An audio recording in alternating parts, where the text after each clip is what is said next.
Yeah, Bev, the broader context here is the Indonesian presidential election is about 4 months away, but there is still a lot of jostling and horse trading going on between potential candidates, between political parties, the kingmakers of political parties. It's all a lot more fluid here than it is in Australia. And as part of that, you've had petitions by multiple groups, small political parties, by universities, to the Constitutional Court to try and change the eligibility of political candidates. In particular, we had multiple petitions that were ruled on today by the Constitutional Court judges.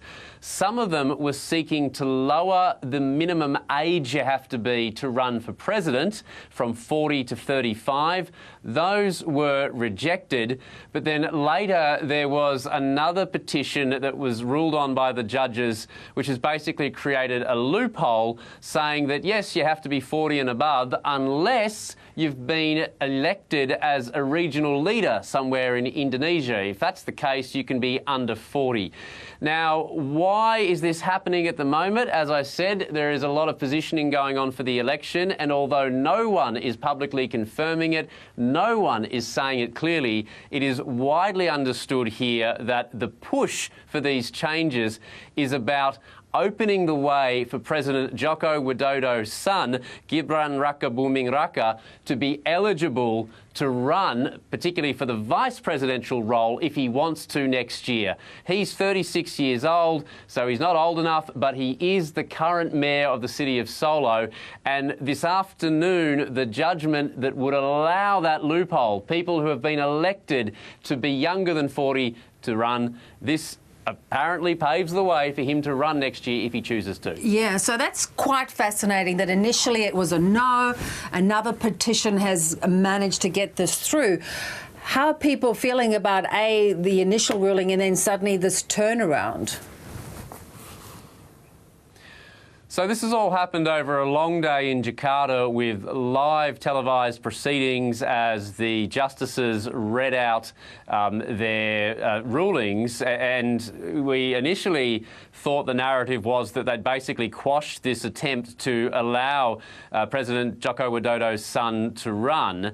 But then this is basically a loophole, really, saying that it is constitutionally sound to allow anyone who's been elected somewhere in the country to run. The reaction, a bit early to gauge the reaction, I suppose, at this point, but the reason why this is all so fluid is that Joko Widodo's son, Gibran, he is in the PDIP party. This is the same party that Joko Widodo is in.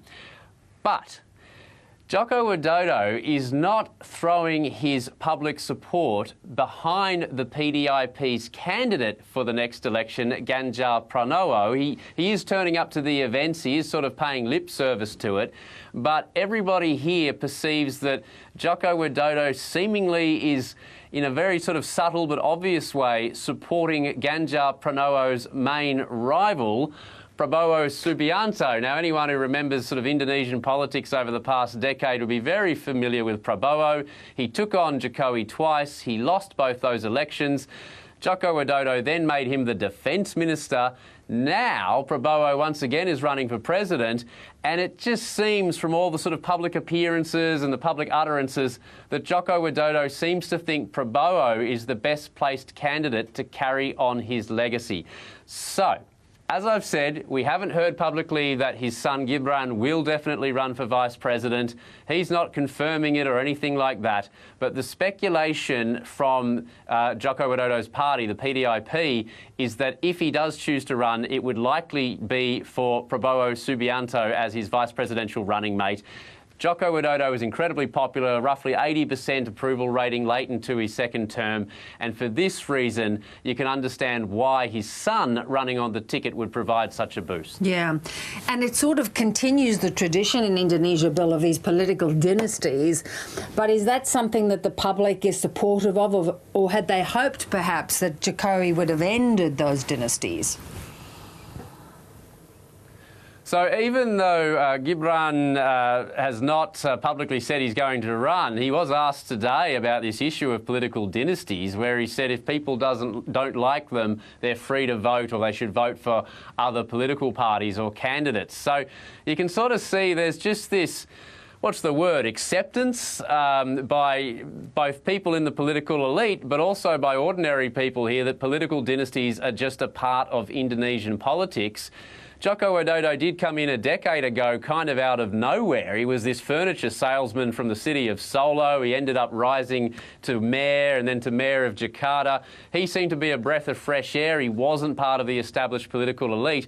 But it appears he very much is establishing his own dynasty. His son, Gibran, is already the mayor of Solo.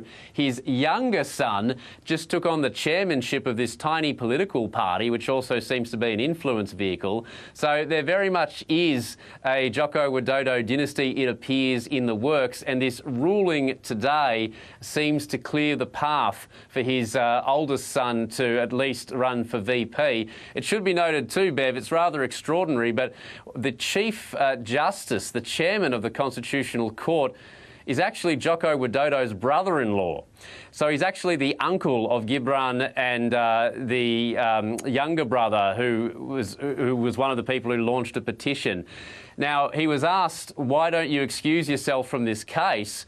But because the case wasn't specifically saying that we want to change these electoral laws so that Gibran can run, because he hasn't confirmed that he will run, that's why Joko Widodo's brother-in-law continued to serve on the Constitutional Court, and he was instrumental as one of the justices today making this ruling. Yeah, really fascinating stuff. It's going to be an interesting run-up to the election. Great to talk. Thanks, Bill. Thanks, Bev.